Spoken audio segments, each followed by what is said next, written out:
जितेंद्र राणा जी, हमारी आवाज आ रही है? आज मैं डॉट सेशन रखा हुआ था, उसमें मैं जानकारी ले रहा था कि कहीं आप लोग को कोई दिक्कत तो नहीं आ रही है। जितेंद्र राणा जी, हमारी आवाज आ रही है?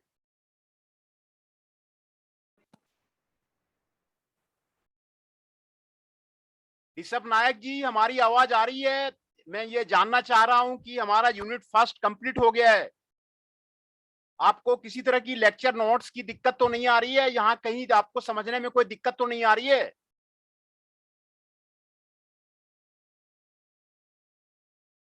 कहीं डाउट है तो हमें क्लियर कीजिए। The book is not available in the market. Market में आपको बुक अवेलेबल नहीं है, इसीलिए लेक्चर नोट्स आपको एक एक करके आपको दे दिए जा रहे हैं, जो कि आपको वर्ल्ड स्टैंडर्ड का आपको लेक्चर नोट्स है। कहीं आपको दिक्कत है तो हमें आइडेंटिफाई कीजिए कि कहीं आपको दिक्कत आ रही है। ऋषभ नायक जी, कहीं आपको दिक्कत आ रही है?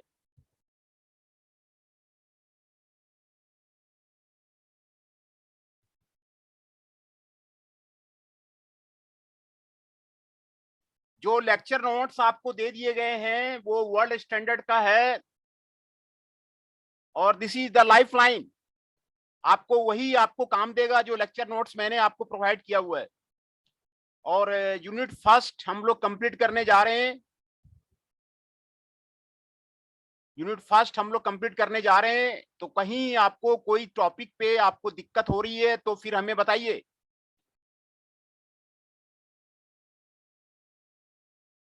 अंकित शर्मा जी, लेक्चर नोट्स में कहीं आपको दिक्कत आ रही है, टॉपिक में प्रोजेक्ट मैनेजमेंट में कहीं आपको दिक्कत आ रही है तो उसके बारे में बताइए। If you facing any problem, then please say about in which topic you are getting the problem.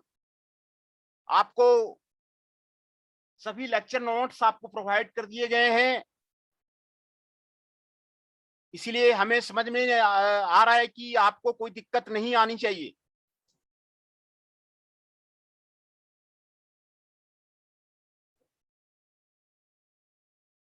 Himanshu जी, ऋषभ नायक जी, कोई दिक्कत आ रही है तो बताइए लेक्चर नोट्स में। नहीं सर, कोई दिक्कत नहीं है। हाँ, वो मैं, हाँ, कोई दिक्कत नहीं आना चाहिए तो वो ठीक है, क्योंकि लेक्चर नोट्स सारे आपको प्रोवाइड कर दिए गए हैं। और जैसा कि मैंने पहले भी बताया कि जो जो सिलेबस है, सिलेबस आपका एएससीटीए का आपको नया डेवलप किया गया है, नया बनाया गया है, और अकॉर्डिंग टू सिलेबस आपको मार्केट में बुक अवेलेबल नहीं है, इसीलिए आपको लेक्चर नोट्स जो है वो आपको लाइफ लाइन है। और ये वर्ल्ड स्टैंडर्ड का लेक्चर नोट्स हम प्रोवाइड करते हैं, इसीलिए आपको उसमें आपको कोई दिक्कत नहीं आएगी।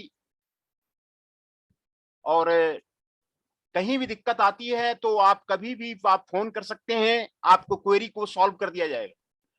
प्रोजेक्ट मैनेजमेंट बहुत ही इंटरेस्टिंग और बहुत ही इंपॉर्टेंट आपको वर्ल्ड का सब्जेक्ट है। इसका प्रोजेक्ट मैनेजमेंट का यूएसए में प्रोजेक्ट मैनेजमेंट इंस्टीट्यूट है, स्पेशली वहां पर प्रोजेक्ट मैनेजमेंट की डिग्री दी जाती है ना। तो ये आपको जैसे मैंने बताया कि ये आपको माइनर प्रोजेक्ट होते हैं, मिनी प्रोजेक्ट होते हैं, मेजर प्रोजेक्ट होते हैं। हर एक को आपको गवर्नमेंट में आते ही आपको बताना पड़ता है कि क्या प्रोजेक्ट करने जा रहे हैं। इंडस्ट्री के मालिक हमेशा प्रोजेक्ट लगाते हैं। हमारे अंबानी साहब बार बार आपको प्रोजेक्ट, नया प्रोजेक्ट आपको शुरू करते हैं, तो वो प्रोजेक्ट मैनेजमेंट से ही आपको आइडिया लगेगा कि कैसे, कहां पर जो है कौन सा प्रोजेक्ट लॉन्च किया जाए और प्रोजेक्ट की फिजिबिलिटी कितनी है। तो ये आपको ये जो टॉपिक है, आप लोग को भी फाइनल ईयर में प्रोजेक्ट करना है, तो उसमें भी आपको जो है वो देखना पड़ेगा। जो प्रोजेक्ट करेंगे आपको मार्केट में सामान उसका अवेलेबल है नहीं है, क्या कॉस्ट आता है, वो सारी एनालिसिस आपको प्रोजेक्ट मैनेजमेंट में एक एक करके हम देते जा रहे हैं। तो आज का जो टॉपिक है, technical analysis of the project. Technical analysis कैसे कैसे करेंगे, what are the factors related with the technical analysis of the project. ये बहुत ही इंपॉर्टेंट आपको टेक्निकल एनालिसिस है। किसी भी कोई भी प्लांट लगाने जा रहे हैं तो ये देखिए आपको आठ आपको फैक्टर्स आपको बताए गए।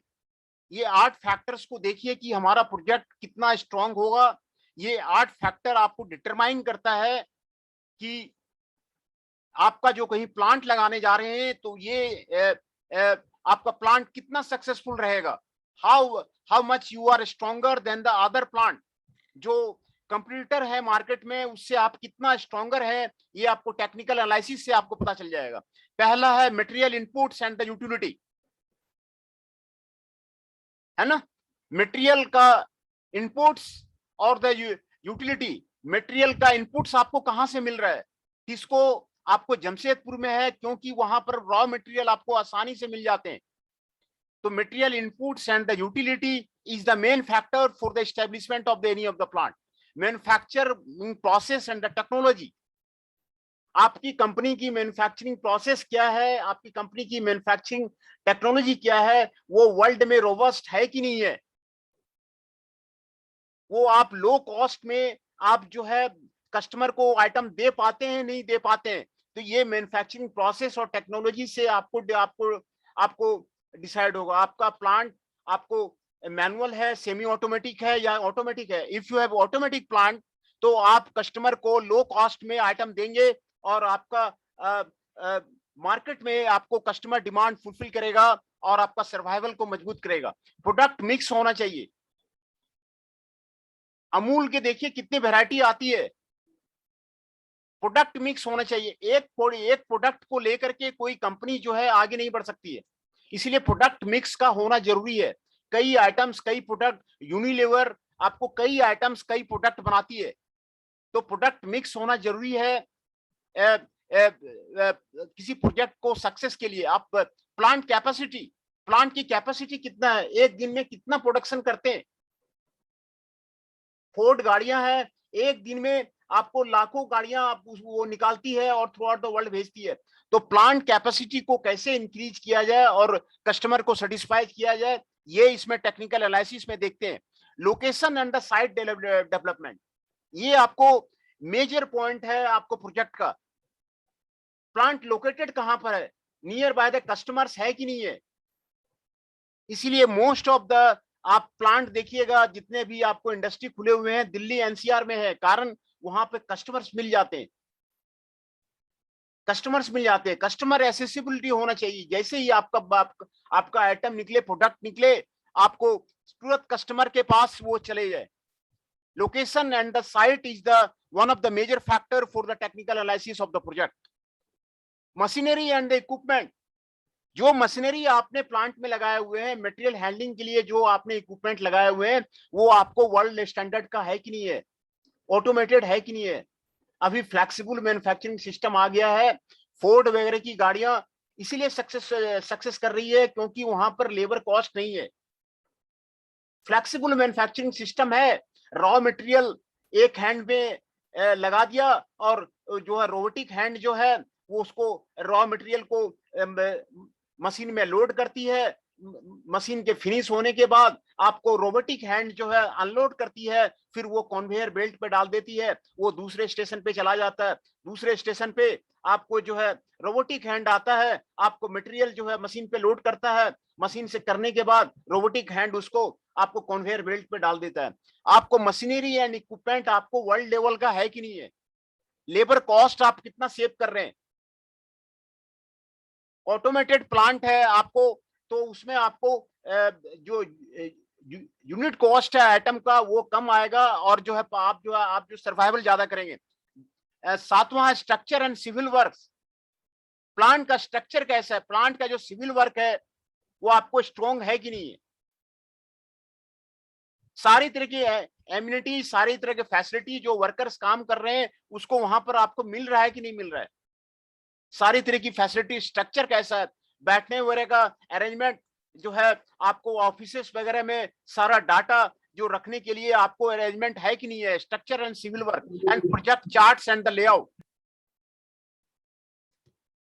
कहीं भी प्लांट का प्रोजेक्ट चार्ट्स बनाइए, लेआउट्स बनाइए, ये आपको इंपॉर्टेंट है। तो ये आपको 8 पॉइंट्स है, 8 पॉइंट्स आपको technical analysis of the project में वो एनालिसिस करना है कि हमारा जो प्लांट है वो वर्ल्ड लेवल का है कि नहीं है, कितना कंप्यूटर से जो है आपको कर सकता है। तो ये 8 चीजें हैं, ये आपको technical analysis of the project है। पहला है material input and the utility.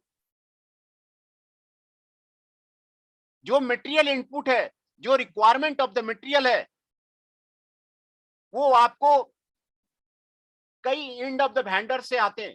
Tyre 1 vendor, tyre 2 vendor, tyre 3 vendor, tyre 4 vendor से आपको आते हैं। तो उसमें जो आपको मटेरियल्स है, रॉ मटेरियल्स है, axillary materials and the factory supplies है एंड यूटिलिटीज है। ये 3 तरह की आपको मटेरियल एबिलिटी प्लांट में आपको होना चाहिए,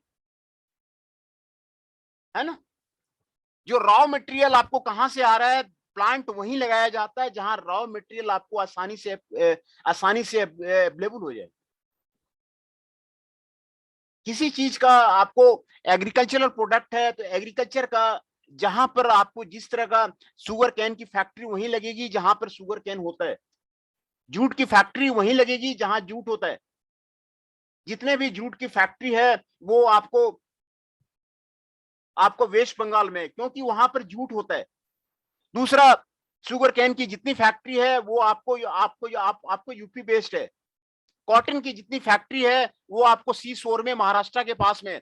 तो आपको रॉ मटेरियल कहां पर आपको मिल रहा है उस पे आपको डिपेंड करता है कि ये आपको प्लांट कहां पे लगाए जाए। कई तरह के रॉ मटेरियल हैं, एग्रीकल्चर प्रोडक्ट्स है, मिनरल प्रोडक्ट्स है, लाइव स्टॉक है, फॉरेस्ट प्रोडक्ट्स है, मेरीन प्रोडक्ट्स है, प्रोसेस इंडस्ट्रियल मटेरियल कंपोनेंट्स है, बेस मेटल्स है, सेमी प्रोसेस मटेरियल है, मैन्युफैक्चर्ड पार्ट्स है और स्मॉल कंपोनेंट है। ये सारे रॉ मटेरियल्स हैं जो प्लांट को चाहिए। रॉ प्लांट में मशीनरी रॉ मटेरियल आएगा और उसको मशीन के थ्रू आपको प्रोसेस करके कस्टमर्स को देना होगा। तो रॉ मटेरियल्स आपको जो है मेनली आपको इंपॉर्टेंट है आपको for the supplier. Then the auxiliary materials and the factory supplied. Auxiliary material, दूसरे क्या क्या मटेरियल और जो है प्लांट को रिक्वायर्ड है। पैकेजिंग मटेरियल, आप कोई भी आइटम बनाएंगे उसके लिए पैकेजिंग मटेरियल चाहिए, पेंट चाहिए, ऑयल चाहिए, मशीन चला रहे हैं उसके लिए ऑयल चाहिए, ग्रीज चाहिए, क्लीनिंग मटेरियल चाहिए, सारे प्लांट को क्लीन करने के लिए क्लीनिंग मटेरियल चाहिए, केमिकल्स चाहिए। ये सारे आपको मटेरियल आपको इजीली अवेलेबल होना चाहिए प्लांट को। And different type of the utility, power, water, steam and fuel, ये आपको इंपॉर्टेंट है।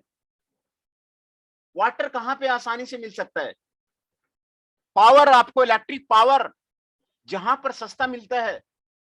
जो स्टेट बोलती है कि हम ये कोई भी कंपनी लगाता है हम उसको सब्सिडी में पावर देंगे, सब्सिडी में इलेक्ट्रिसिटी देंगे, सब्सिडी में वाटर सप्लाई देंगे, प्लांट वहीं पे लगता है। उत्तराखंड गवर्नमेंट ने कई तरह के प्लांट वहां पर उत्तराखंड में लगाए हैं। वो वहां पर वही कह रहे हैं कि वो सब्सिडी प्रोवाइड करेंगे। जितने भी ऑटोमोबाइल के प्लांट है वो आपको उत्तराखंड में आपको शिफ्ट हो रहे हैं। कारण वही है कि वो गवर्नमेंट उसको सब्सिडी देती है। तो ये यूटिलिटी है। ये आपको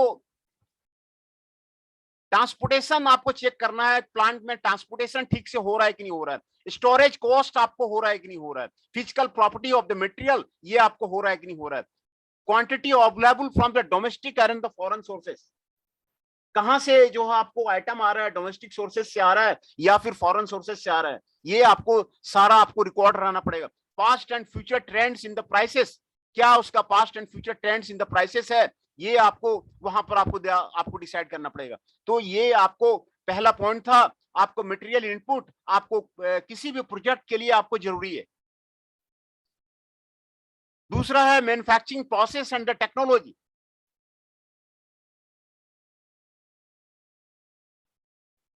मैन्युफैक्चरिंग प्रोसेस और टेक्नोलॉजी में कई अल्टरनेटिव्स आपको अवेलेबल है। Many alternatives are available in the case of the manufacturing process and technology. It is the task of the process manager. Good morning, sir. Good morning, good morning. To select the best process or the technology. जो best process है उसको adopt कीजिए, जो world में सबसे best process है। Plant लगाने का मतलब यही है। अगर आप स्मॉल कॉस्ट का, स्मॉल मशीनरी का आपने प्लांट लगा दिया ना, अगर वो कंपीटिव नहीं कर पाया ना मल्टीनेशनल कंपनी से, तो आपकी आपकी कंपनी नहीं टिक पाएगी। तो यहां पर जो जो प्रोजेक्ट मैनेजर है वो आपको सेलेक्ट द प्रोसेस और द टेक्नोलॉजी।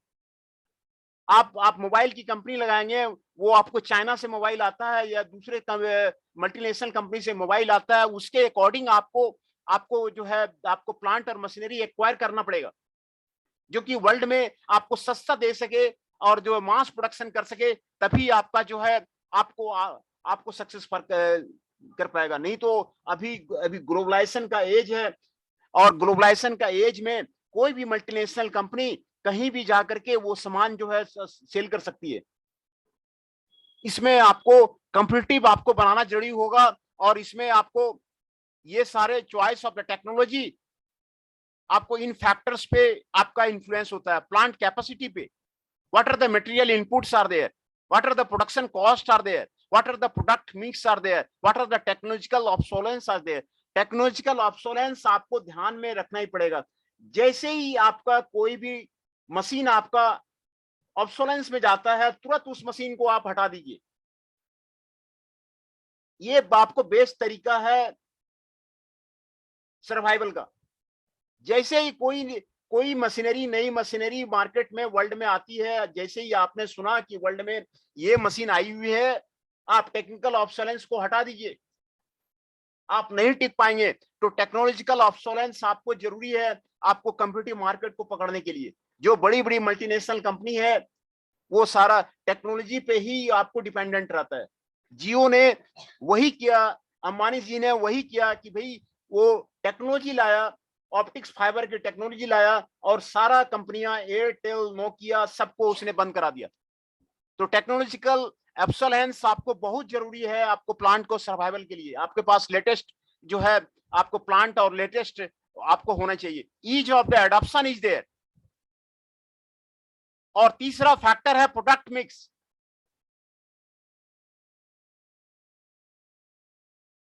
जो आपको प्लांट में एक आइटम पे आप टिक नहीं पाएंगे। यूनिलीवर है ना, 110 आइटम का आपको प्रोडक्ट मार्केट में लॉन्च करती है।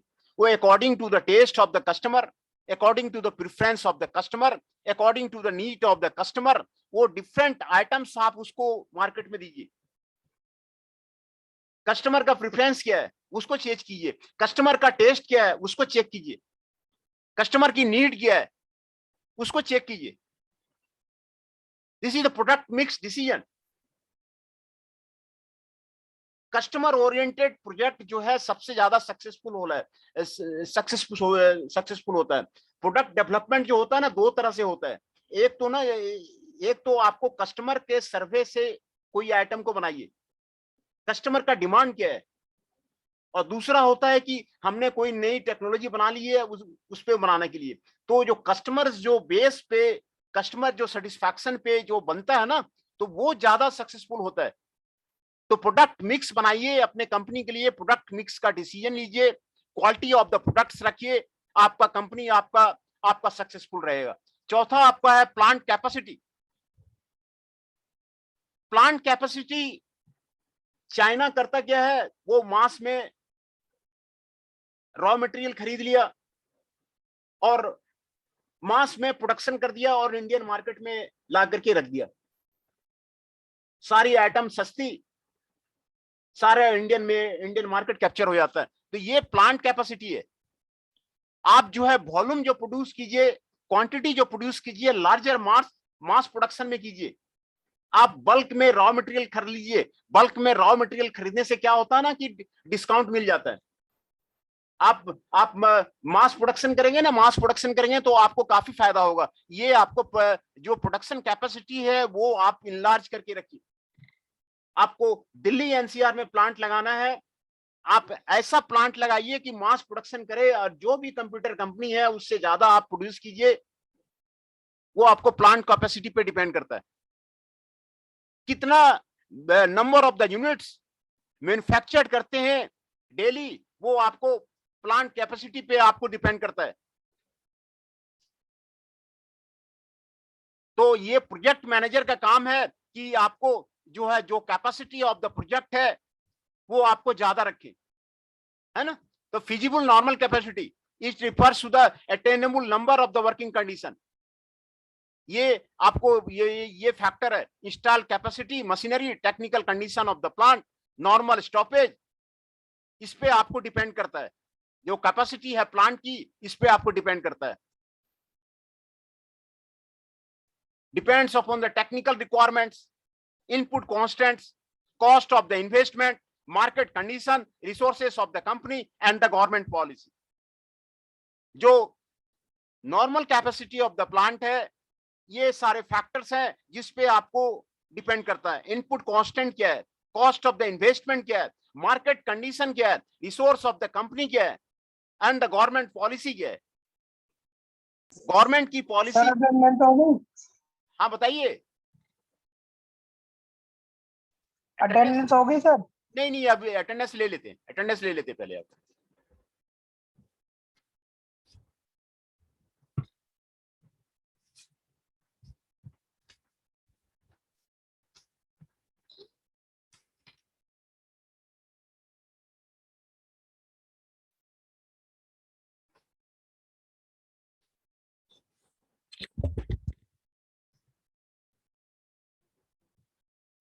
One Shekhar ji is present. 39 Raunak ji is present. Ankit Sharma ji 6 is present. Ashish ji 7 is present. Chandan Shah ji 8 is present. Gaurav Kumar ji 16 is present. Himanshu ji 17 is present. Hirdesh Prasar ji 19 is present. Jainesh Chauhan ji 22 is present. Karthik ji 24 is present. Nandini ji is present. Pawan Negi ji is present.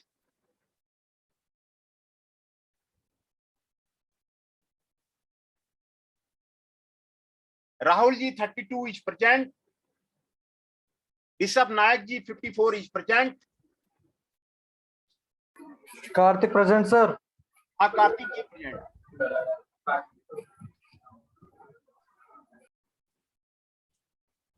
Jitendra Rana ji 23 is present.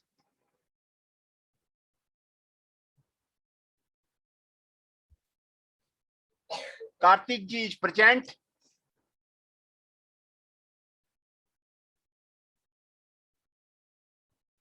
फिर से मैं आपका attendance आपको बता देता हूं। 41 Shekhar ji is present. 39 Raunak ji is present. Ankit Sharma ji 6 is present. Ashish ji 7 is present. Chandan Shah ji 8 is present. Gaurav Kumar ji 16 is present. Himanshu ji 17 is present. Hridesh Parashar ji 19 is present. Jainesh Chauhan ji 22 is present. Kartik ji 24 is present. Nandini ji is present. Pawan Negi ji is present. Rahul ji 32 is present. Rishabh Nayak ji 54 is present and Jitendra Rana ji 23 is present.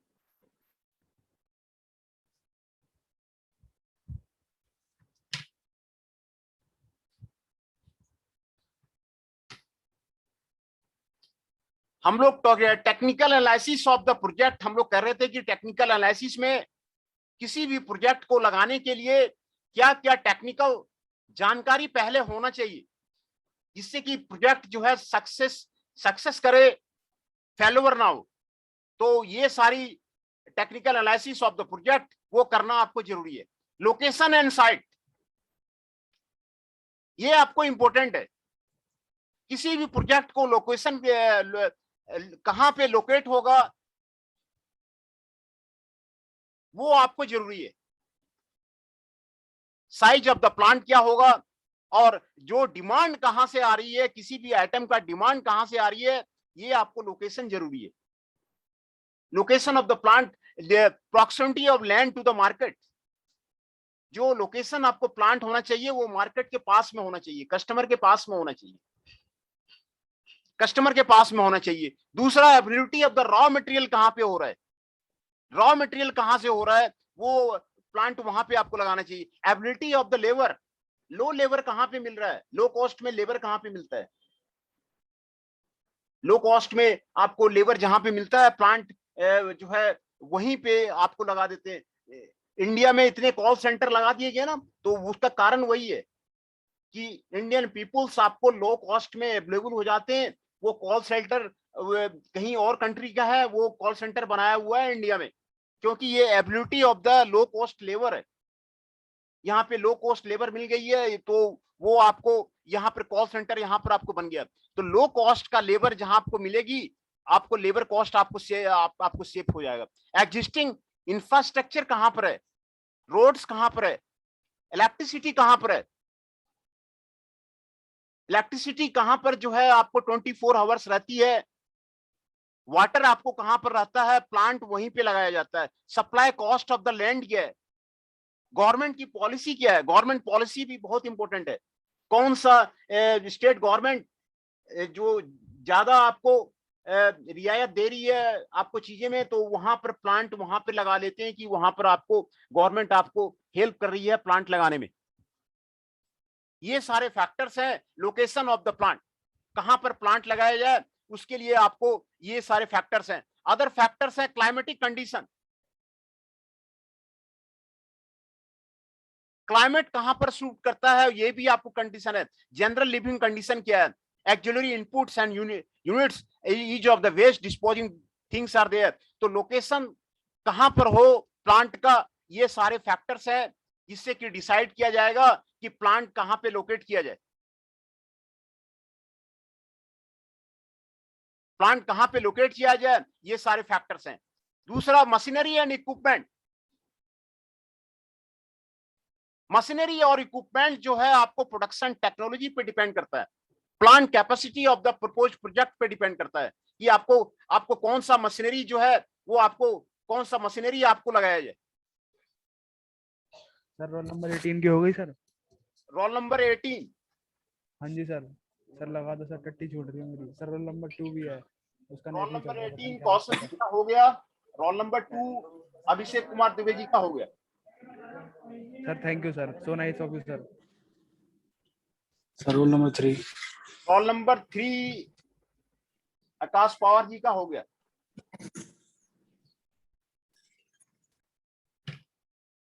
Machinery and equipment, मैं इस पे बार बार आपको जोर दे रहा हूं कि plant का success इसी पे डिपेंड करता है कि मशीनरी आपका ऑटोमेटिक है कि नहीं है। मल्टीनेशनल कंपनी हाई टेक्नोलॉजी की मशीनरी यूज करती है, ऑटोमेटिक मशीनें यूज करती है, इसी से वो सक्सेस कर जाती है। तो ये machinery equipment, material handling equipment आपके यहाँ कितना स्ट्रांग है, ये आपको जो है आपको जरूरी है।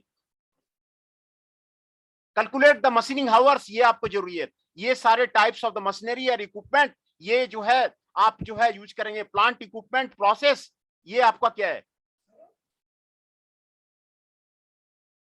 मैकेनिकल इक्विपमेंट कौन कौन सा, इलेक्ट्रिकल इक्विपमेंट कौन कौन सा, इंस्ट्रूमेंट्स आप कौन कौन सा यूज करते हैं।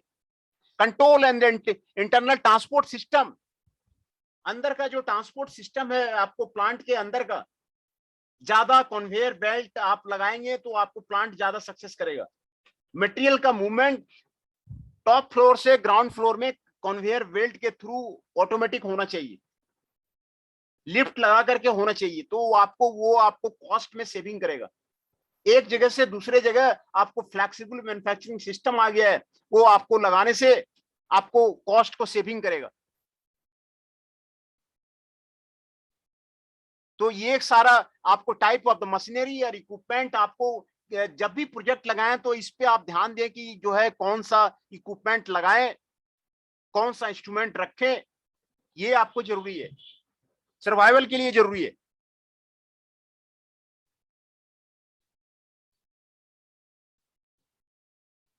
What are the factors affecting the procurement of the machinery? Quality of the machinery क्या होना चाहिए, लेवल ऑफ द टेक्निकल सोफिकेशन क्या है, रिपुटेशन ऑफ द सप्लायर। आप अच्छी कंपनी से मशीन को खरीदें, अच्छी कंपनी से खरीदना जरूरी है। जिससे कि ज्यादा दिन तक मशीनरी आपको चले, उससे गारंटी लें, उससे आपको आफ्टर सेल्स सर्विस का गारंटी ले, expected delivery schedule, payment terms, performance guarantee, ये सारे जो है प्रोक्योरमेंट के लिए आप मशीनरी का ध्यान रखें। जब भी आप जो है कोई प्रोजेक्ट लगाएंगे तो ये सारी चीजें आपको लगानी जरूरी है। क्वालिटी ऑफ द मशीनरी क्या होना चाहिए, level of the technical sophistication क्या होना चाहिए, reputation of the suppliers, expected delivery schedule, payment terms and performance guarantee. ये आपको कोई भी प्रोजेक्ट लगाने के लिए आपको ये जरूरी है। Then structure and the civil works, वो आपको मजबूत होना चाहिए। बिल्डिंग कैसा होना चाहिए प्रोजेक्ट का, सिविल वर्क्स इन्वॉल्व वो किस तरह का होना चाहिए, ये आपको जरूरी है। जो relocation of the pipeline, cables, road reclamation of the sewers, drainage connection of the utility, arranging for the electricity, and the grading and the leveling of the land. ये आपको जरूरी है। ये आपको जो आपको फैक्ट्री बिल्डिंग में आपको ये सारी चीजें आती है। फैक्ट्री का बिल्डिंग कैसा होगा, एसिलरी बिल्डिंग, सारी तरह की सहायता आपको मिल रही है कि नहीं मिल रही है। वर्कर जो आ रहे हैं, 100 वर्कर आएंगे, 200 वर्कर आएंगे, उसके लिए एसिलरी बिल्डिंग है कि नहीं है। वर्कर को रेस्ट करने के लिए, वर्कर को सारी सुविधाओं के लिए आपको बिल्डिंग है कि नहीं। एडमिनिस्ट्रेटिव एरिया अलग है कि नहीं है, एडमिनिस्ट्रेटिव एरिया आपको अलग होना चाहिए।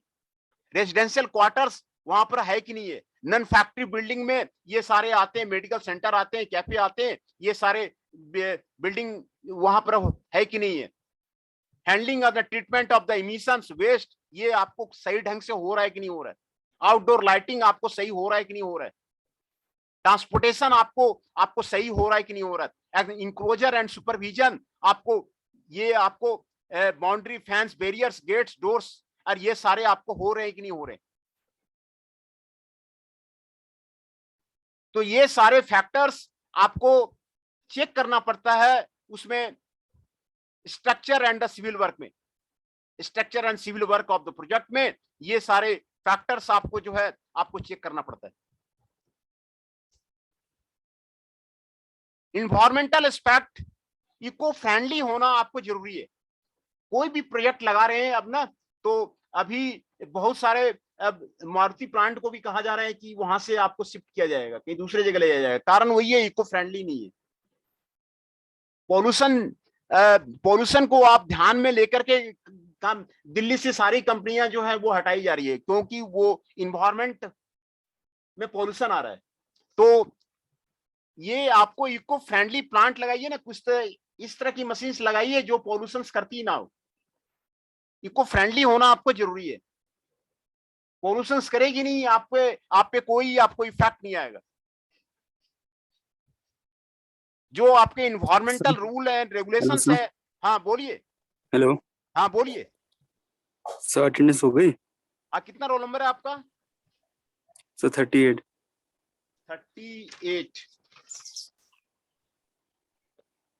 38 रामदत्त भट्ट जी, आपका हो गया।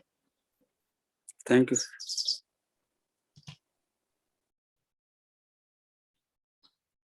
दूसरा, प्रोजेक्ट चार्ट्स एंड लेआउट बनाइए। जो भी प्लांट होता है, प्रोजेक्ट चार्ट और लेआउट को आपको बनाना जरूरी होता है।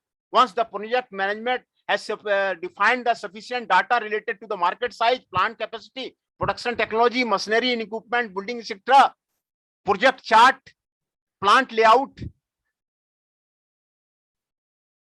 ये आपको हेल्प करता है।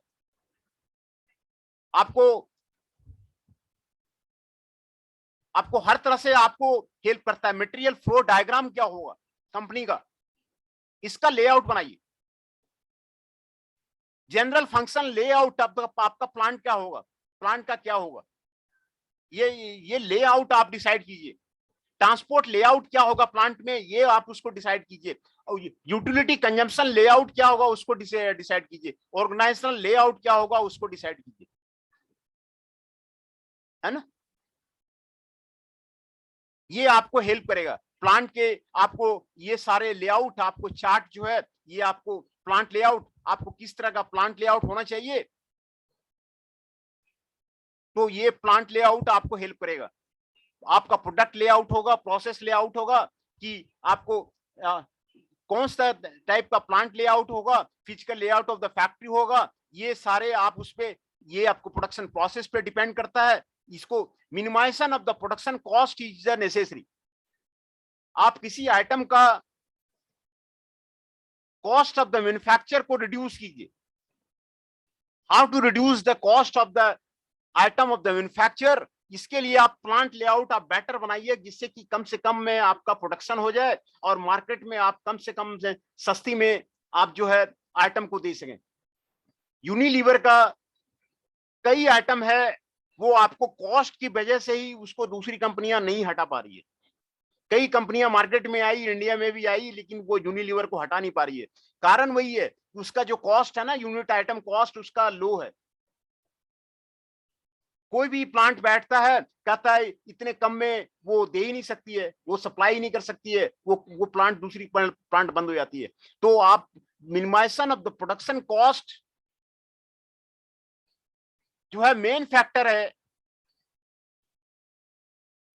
और आपका प्लांट लेआउट इस तरह बनाइए कि proper utilization of the space हो। ये आपको टेक्निकल एनालिसिस था, और ये टेक्निकल एनालिसिस का ये सारे फैक्टर्स हम लोगों ने आज देखा कि जो है technical analysis of the project में ये 8 फैक्टर्स हम लोग कंसीडर करते हैं, और उसमें टेक्निकल एनालिसिस करते हैं कि technical analysis of the project आपको कैसा होगा। पहले आप उसको डिसाइड कीजिए, टेक्निकल एनालिसिस कीजिए कि प्रोजेक्ट जो है आपको सक्सेस करेगा नहीं करेगा। पहले प्रोजेक्ट लगाने के पहले आप उसका टेक्निकल एनालिसिस कीजिए कि कहां से मटेरियल इनपुट होगा, किस तरह का मटेरियल इनपुट होगा, किस तरह का यूटिलिटी होगा। प्लांट लगाने के पहले ये आपको टेक्निकल एनालिसिस आपको करना जरूरी है। किस तरह का मैन्युफैक्चरिंग प्रोसेस होगा, किस तरह का मैन्युफैक्चरिंग टेक्नोलॉजी होगा, कितना प्रोडक्ट मिक्स, आप कितना प्रोडक्ट बनाएंगे, प्रोडक्ट मिक्स को डिसाइड करना आपको जरूरी है। प्लांट कैपेसिटी को डिसाइड करना आपको जरूरी है। लोकेशन एंड द लोकेशन को डिसाइड करना जरूरी है, where the it is located. बहुत सारी मोबाइल कंपनियां है ना, मोबाइल कंपनी की असेंबली यूनिट नोएडा में है, कंपनी बाहर की है, वो यहाँ पर असेंबली यूनिट आपको नोएडा में रखा हुआ है, कस्टमर के पास में रखा हुआ है, वो असेंबल करती है और थ्रू आउट द एनसीआर में वो आपको सप्लाई कर देती है। तो location is the important, location is the important.